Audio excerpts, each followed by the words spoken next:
Komplotan begal kendaraan bermotor dengan 13 laporan masyarakat yang diterima polisi akhirnya tertangkap. Ketiganya tumbang dihantam timah panas aparat Polres Ogan Ilir karena mencoba melarikan diri.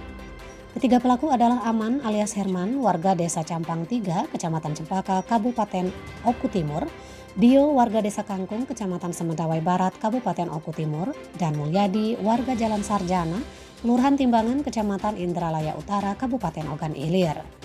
Kapolres Ogan Ilir AKBP Yusantio Sandi melalui Kasat Reskrim AKP Rigen Kusuma Wardana mengatakan ketiga pelaku diberi tindakan tegas terukur karena melawan ketika hendak diamankan.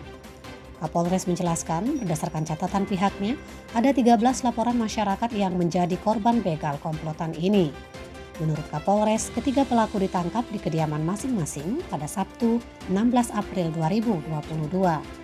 Hasil pemeriksaan diketahui pentolan komplotan ini adalah aman. Barang bukti yang disita terdiri dari 7 sepeda motor yang merupakan milik korban dan milik para tersangka dalam melancarkan aksinya.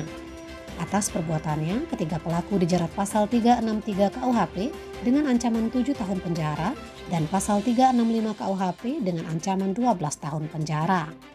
Sementara itu ketiga pelaku mengaku sepeda motor hasil begal dijual seharga 3 juta hingga 4 juta rupiah.